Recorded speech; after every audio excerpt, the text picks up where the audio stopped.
Hey everybody, good morning. It is time for the Tuesday just after Bill Burr's Monday morning podcast. I am Joe, as you know, and we'll jump right in. It's just me today again. Unfortunately, my friend and guest was only over to watch the special on over the weekend with me. Bill's new Drop Dead Years. I gotta say, we did the reaction live, so we missed a couple jokes, but I rewatched it, and it's funny. But so yesterday's podcast, Bill says, his special's out, and so he's got to write some new material or come up with evolved material, whatever. My thing was, okay, we all love the rant, like when he was talking about his wife. Ask him to do something on his day off, and he says he is gone 41 weeks of the year, which, God, only 11 weeks home, only 11 weeks off. I mean, Jesus Christ, I work 52, so I only get, if you count the weekends, I don't know, I guess you don't get weekends, so maybe we get the same amount of time off, I don't know, but I definitely ain't making the fucking money you are, buddy. Or having the fun. But no, he makes the joke about, and he starts ranting about, fucking, if he's just a human or an ATM or whatnot to his wife. And, it's just a joke. And he's like, the old new, easy going, Bill. But the way he does his stance and walk on the stage, it's like he's still got that fucking ticking time bomb in there. It's just buried a little deeper. And then he mentioned the Drop Dead Years, that's the name of the show, of course, but it's about, being in the 49 to 61, where it's like, you too young that you shouldn't die of natural causes, but you're old enough to where you can, especially like he said for men with the widowmaker heart attack or, whatever the case, you just drop, you just, 1 minute you're there, next minute, you just fucking, I don't know how to explain it. It happened to a family member of mine. He went to the bathroom, nobody answered, or he didn't answer the door for a minute. And when they checked on him, he was gone. That was it. My grandpa, same thing, fell asleep, checked on him, gone. I don't know if it was on the news or somebody that I know, somebody just passed, about 59 years old, dropped, gone. Just didn't even expect it. And we were actually talking about that. I was talking to my friend last night after listening to the Monday cast, and I was like, it's not funny, obviously. No, it's never funny, but I'm like, it's crazy that, he mentioned this specific age range. It wasn't like, 45 to 60 or, like some typical, like round number or something like that. It was 49 to 61. So it was like, you don't get your last year in your 40s, and you don't get your first in your 60s. And all your 50s is danger. But, no, so yesterday, he went through the cast, and, so like I said, he recycled a few jokes in the new Hulu stand-up, which, I'm not mad about. Every comedian that I watch, including, I don't want to count myself as a comedian yet, because I don't think anybody thinks I'm funny except me. But, anybody that's trying, I understand the evolution of the joke because, there's things that I've said on this cast, and I've listened to it, and I thought, oh man, I should have fucking held on to that and developed it, and if I would have said it the first time, or no, I did say it the first time, so it's like I ruined it. I can't come back and fucking, at least not on a podcast, I can't come back and be like, hey, nobody think about what I said, that joke I said, back in, the cast in February. Think about this version of the joke, joke 2.0. And bada bing, here we go. And as Bill would say, doobie doobie doo doo doobie doo boo. And that's where you laugh and you forget that I told you the joke, the shittier version of the joke. But no, like I said, I had high expectations, and maybe that's why I didn't feel it was like the full Bill Burr effect. I don't know. I felt there was something lacking. Maybe his age is catching up to the anger. Because I know that happened with my father. It's funny, Bill says you weren't allowed to be sad as a man, you know? And he showed it to his wife the first time. And she didn't know what the hell to do. She just like, really? Well, I'm sorry. And then just walks away. And, I mean, the best you could have you hoped for, if she would have given you a hug and a kiss and then walked away, that's about it, you know? Or maybe just sit there and, I don't know. But I agree with you, man. Like, as a guy, I can't show... Well, I mean, you can show sadness, but it's portrayed as weakness, whether it's fucking legitimate or not, you know? Like, you know, last week, I was sad. My mom, you know, like I said, my mom passed away this past weekend. A couple years ago, but, you know, this past weekend was the anniversary, so a lot of bad memories leading up to it. You know, she was the caretaker between the parents. You know, dad's the shut up, be a man. Like, I was actually thinking of this because Bill said, you know, talking about his dad being like the tough guy, and the reason his mom couldn't hug him is he didn't want him to turn out gay. And I was thinking, you know, my dad, I remember getting in a bicycle crash. I was racing my friends. You know, you're standing up on the pedals, you're pedaling as hard as you can, you're leaning on the handlebars. For some reason, as a kid, you think moving the bike left and right, like with the handlebars, is going to be faster. Like you get more power out of your legs or something. And I was going like, you know, whatever top speed my little, you know, 13-year-old, 14-year-old legs could go. And the chain popped. And instead of, you know, hitting my nuts or something crazy on the frame, I just went right over the front of the handlebars and did like a double front flip, but used my head as the, my head and my arm were the shock absorbers on the ground. But I was thinking about it, and because Bill and I have a very similar dad. You know, he talks about his dad, and he's like, you know, if he had a really messed up childhood, like like the way I think he did, then, you know, he fixed what he could, yada yada. And my dad actually admitted the same thing at one point. He's like, you know, look, my father was very abusive in this way, that way, and this way, so I fixed 3 of the 5 ways, but these 2, you're fucked. And one of them was the sensitivity department. So when I got in that bike crash, if I was with my mom, it would have been, oh my goodness, you're bleeding. Let's get to the hospital, the doctor, whatever. We're getting, you know, we're gonna clean it off. We're gonna wrap it. We're gonna pray for it. We're gonna, you know, we're gonna do everything in our power to make sure that this cleanliness is taken care of, this injury is taken care of, you know, in a proper manner. But my dad, I see him as being, you know, and this is kind of why I want to meet Bill, is you know, not to talk about dads, because he barely won't even talk about Billy. He was on that fucking interview a week before a show came out, and somebody mentioned Bill, and he's like, I'm not going there. I don't want to go there. Come on now, like you already know that. And it was like, damn. I mean, I'm not saying to go there. That's up to you. You're rich. You know, you got everything's on your schedule, Bill. But I mean, it's got to be some shit to fucking not go there, because I have a sister that I haven't talked to in 5 years now. And, you know, I would use her for comedy all fucking day. Now, I mean, I'm not saying Billy, like, I'm not saying rag on Billy, you know, and I don't mean Bill Burr, I mean Billy Corgan, if he's actually your brother.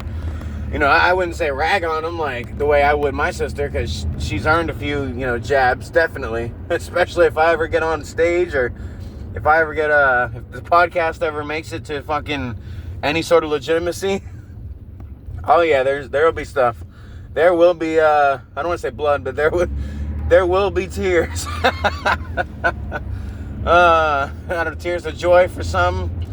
And, you know, like I said, you know, I guess that's the asshole in me. I gotta use some of the bad shit's gotta be funny, you know? I mean, that's, like we were talking about, my friend and I, you know, Captain Kirk, in our review with Bill's stand-up. You know, a lot of the best stand-up comedians are the ones that are controversial, the ones that do make the the sexism or the racism, you know, the sensitive jokes, because they know they're being funny only. They know it's in context only. And, you know, it's like, you know, if I approached, you know, anybody in the letter community, different, you know, skin color, blah, blah, blah, whatever, if I approach them, you know, in at least as, you know, and they know me, of course, you know, you don't just go up into public and flat out, you know, racial shit, but if they know you, you know, a lot of times you can joke with whatever, you know, whatever, I want to say minority word or, you know, letter of the community, you know, you can joke about that, and they'll usually just kind of, like, you know, riz your back or razz your back a little bit. Fucking riz. I think that's a word for having game now, but no, you know, they'll get you back a little, and it's all in fun, and you guys are friends, and it goes on. But I don't know if it's because I moved, which is funny. I moved from the south to the north, so I still don't. I don't get it.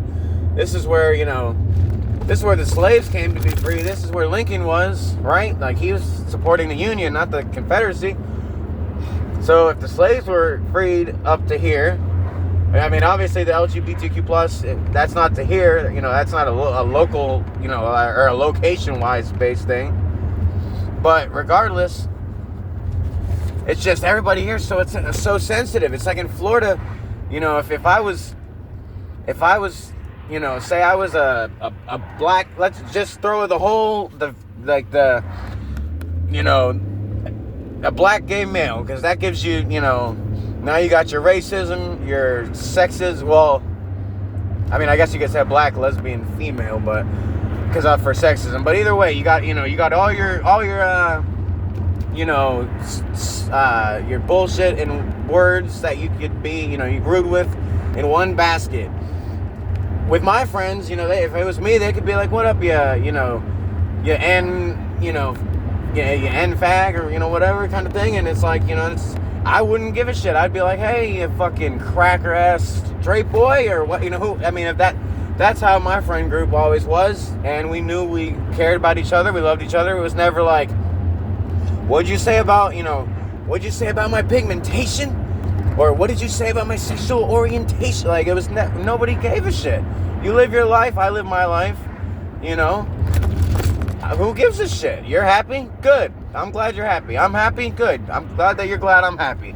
Let's take our, you know, different but still happy asses on and go to the fucking fair and ride a ride, you know, or whatever the fuck we do as it is friends. But I get here and it's like, you know, in the same time span that I would have made, say, a few friends, you know, back home in Florida, we'd be shooting the shit, you know, insulting each other, but like I said, out of love and out of teasing.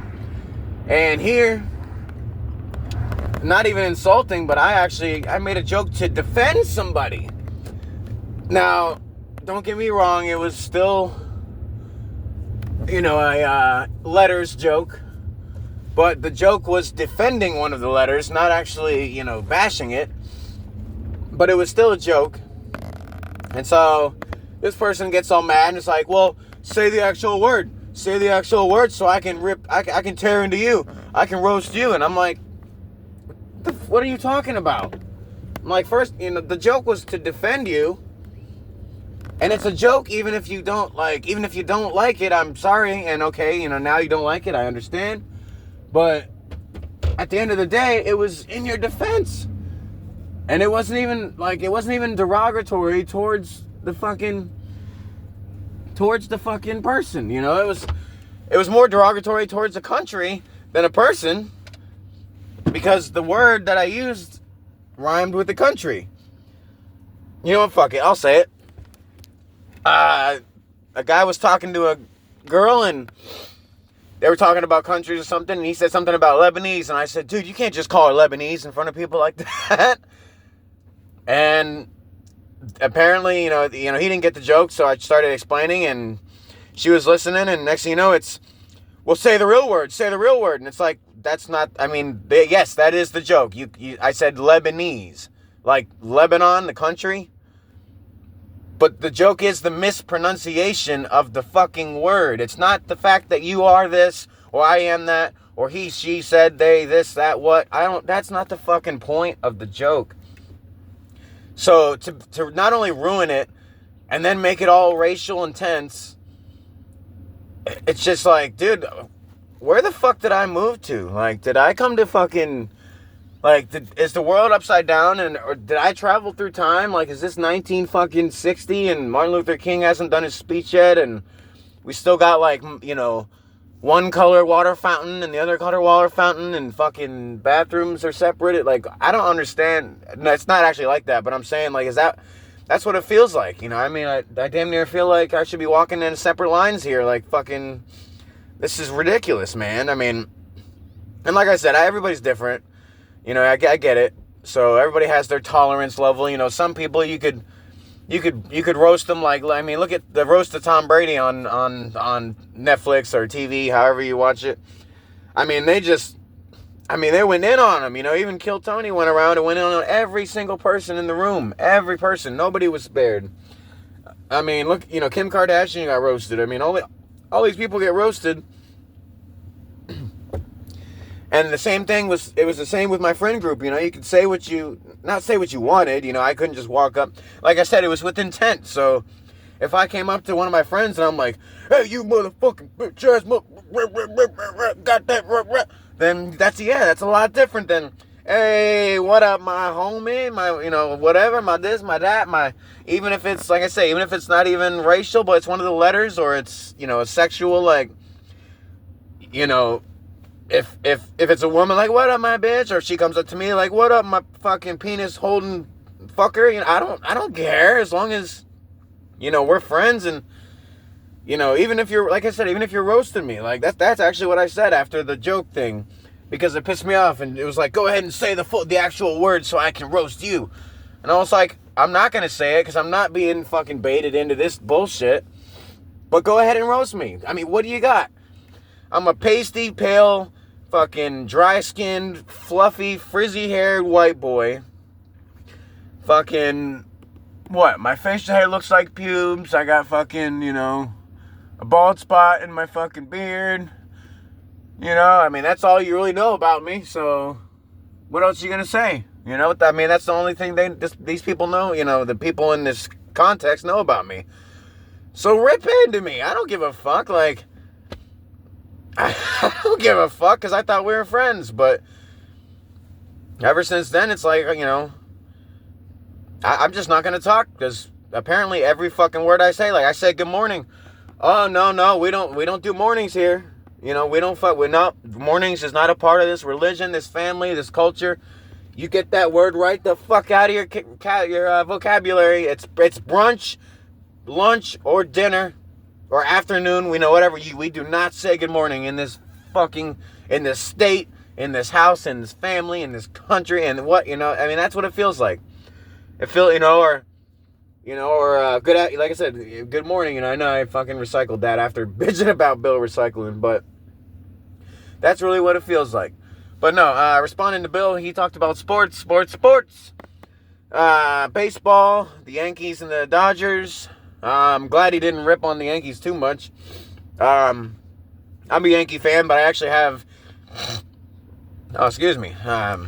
actually have family photos of my family with my great-grandma and grandpa with the Yankees, you know, having family meals and whatnot back in the 50s. So I know it's not the Yankees of today. You know, they're just one big money-making machine now. But back when they were actually a baseball team that gave a shit, you know, we had family ties. So yeah, that's why I don't shy away from my Yankee fandom. But I'll be honest, 162 games, yeah, I'm not watching until October. You know, I'm not even going to be a dick. I mean, hockey's long enough.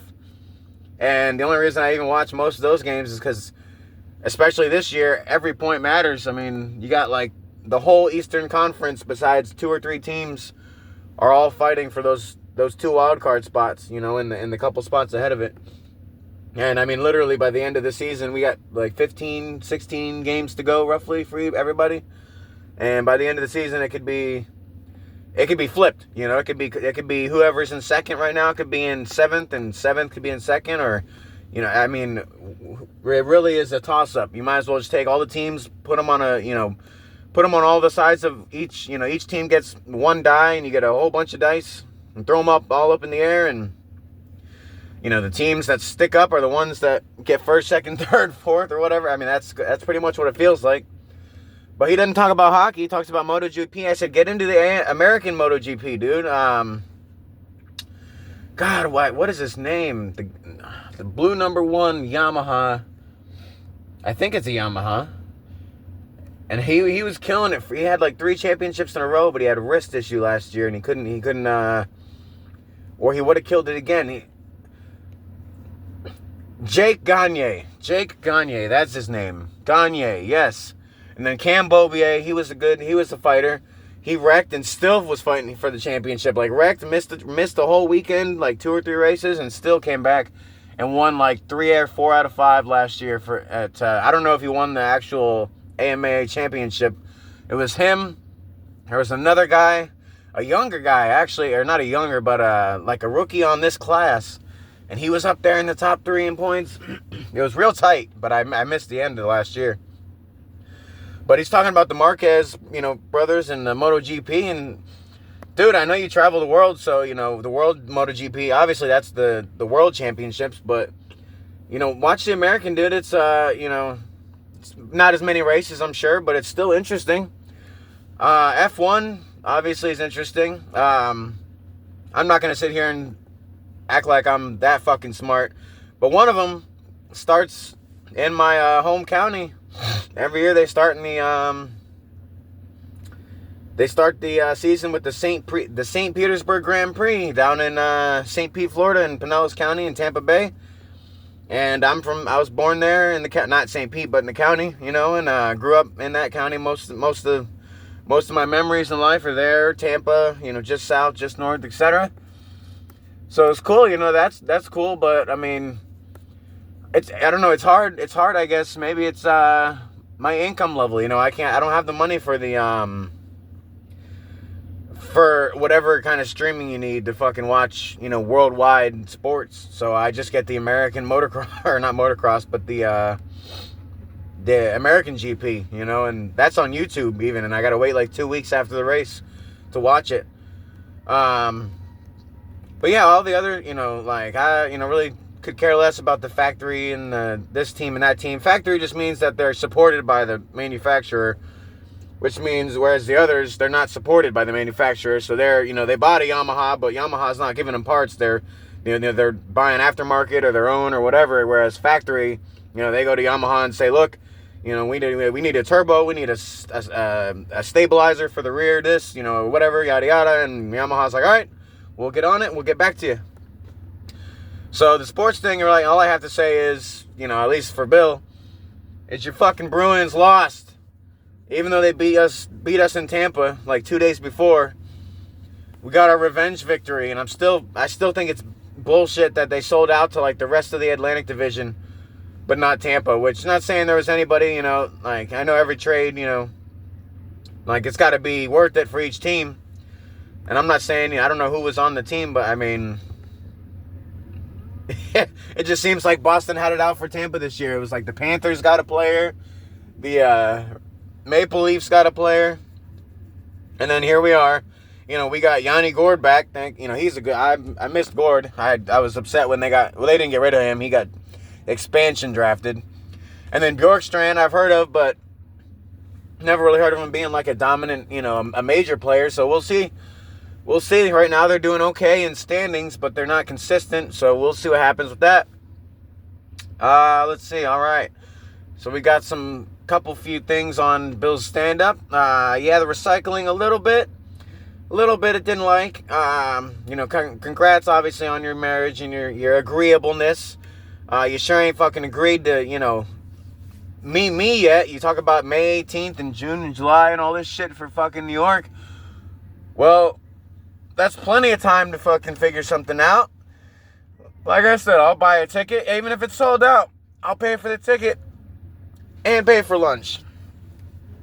I don't even have to go to the benefit. I'm down to help, charity kind of benefit deal. Like, it's more the fact of, I can't afford a fucking weekend flight, a hotel, a ticket, even if I didn't meet your fucking bald, somehow bald yet redheaded ass, which is funny. I was looking at tickets in the local, like Detroit would be the closest. Wow, 1 second, I gotta blow my nose. Sorry about that. That was our advertisement for the day for tissues, Kleenex, whatever the fuck you blow your nose into. Here in Michigan with this fucking up and down weather now, it's yeah, I've been running for days. I'm sure you heard it in the fucking the other cast. I had a running nose and I didn't want to blow it 1,000 times during Bill's special, so I'm just sitting there sniffling like a fucking crackhead. Wouldn't that be funny? You just stay up all night, do like a 12-hour podcast, just speaking fast as hell and just going fucking crazy. Oh man, that'd be funny, but I don't know. I don't know how many people would watch or listen to 12 hours. But so yeah, that's you know, a little bit left on his. Like I said, you know, I'm always down to go to New York. I love New York. He talked about where he used to live, and you know, I did go up to funny thing, Central Park. Last thing last thing, 'cause I got to get ready for work here. But Central Park, he was talking about, he found this real nice hill or bench or something, and he's like, man, I was just tired, and got that, you know, the old man nap coming in, which that's why I think he's, you know, the Bill of the yesteryears, the funny, you know, ranting Bill, and he's starting to turn into the more of the George Carlin, you know, not so angry, but more politically, I don't want to say imbalanced, but, you know, just ranting on everything. But no, he said he was in Central Park and the old man nap was kicking in because he only drinks one cup of coffee. And it's funny because when I was with my at the time wife, we were in we walked through Central Park. You know, I made it a plan. We were going to the Museum of Natural History, and after we went to the museum, I was planning on, you know, like a nice romantic walk. It's a decent length park if you go long ways north-south. Or I might not even be north-south with the way the fucking islands are all, you know. But either way, north-south on the island for that purpose. You know, we started at the north end and we're walking back towards the south end. South end is just north of Times Square. Like, you get out of the park, you go a couple streets, you hit like Good Morning America or whatever channel, ABC 8 or whatever it is, you know, ABC Morning News or whatever the fuck it is. One of those national morning things. And you walk past that, and it's near Rockefeller Center, and everybody's at the window waving, and they got their signs, you know, hi Jimmy, hi Susie, whatever the fuck, you know. You walk, you keep going south, and you finally hit Times Square, and then from there, you know, well, you could take trains from damn near anywhere, but, you know, my plan was like a nice romantic walk through the park, you know. It was getting towards sunset, and I figured we'll hit the other end right at sunset, hit Times Square with the lights, get some dinner, you know, take some pictures, whatever, and then we'll head back to the hotel, and you know, that'll be the night. And you know, walking through the park, I was looking at every single person, and she's like, "What are you doing?" And I'm like, "You never know." I told her this, you know, a couple times when we were going through the city. I said, you know, look around because you never know what. There might be a street blocked off, like if they're filming, you know, Spider-Man or some shit. I don't know. They might have. It might be all CGI now. He might just be in a studio on a fucking trampoline and with jump ropes on his hands, fucking bouncing around. But back when I was a kid and I traveled to New York, you'd be walking and walk up to these, you know, like police security guards and officials, and they'd say, you know, hey, this street's blocked off. We're doing a filming. If you know, you can walk through, but if you walk through, don't look at the cameras, don't look at the action. You're just on the sidewalk. You're walking.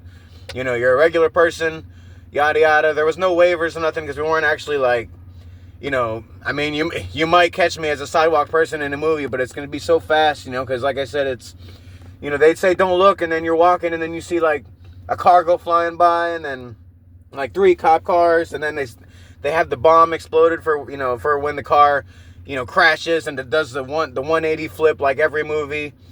And, you know, we just had to walk by it and just act like, you know, oh, well, you know, it's a fun car crash, you know, it's every day. It just happens, you know, but that's how it was, you know, and you're lucky you'd see, like, trailers for actors and shit, you know, and not that we ever got to go up to them, but, so, you know, I was thinking, how funny would that be? Bill said, like, he wanted to pull his fucking, you know, hat over his face or his hood or whatever, and I was thinking, man, it'd have been fucking hilarious. My wife and I, at the time, were walking through fucking Central Park, and we're like, look at this bum. he's got on this really nice, like, jogging outfit, like, in his stand-up. He's got on this nice jogging outfit or whatever. And then, but he's a fucking bum, but he's got, like, nice clothes on. And we would have walked right past him, and it would have been, one of my favorite comedians. And that's just, that goes to show how crazy and big New York City is. But on that note, I do have to get to work. I'm actually probably a minute late now, so fuckers, you ran me late. Bill, I know you're busy. Congrats on all your shit. Stop making crepes and mayonnaise in your sadness and fucking beer man. Fucking push it down. You only got like 20, 30 more years to push it really deep down. No, in that case, yeah, that's it. Actually, this week or next week, I should be talking to, hopefully, my first real sponsor. I'm going to save my fake one. I told you, I keep telling you. But like I said, I want to develop it into something perfect. And it'll go with my real sponsor. There'll be one real, one fake, at least for that. And then the real will keep going. And the fake, we're going to try and develop others. Other than that, it is Tuesday morning. So it's not the beginning of the week, but not the end, not the middle. It sucks. It's Tuesday. It's an awkward day. Shouldn't even be here. Have a good rest of your week. Stay safe. Everybody go fuck yourselves. Bill especially, go fuck yourself. And I'll catch everybody on Friday. See if Bill says anything in his 30 minutes on fucking Thursday. Probably not. Because, he doesn't share his jokes. We got to go fly out and pay for it, man. All right, go fuck yourself. See ya.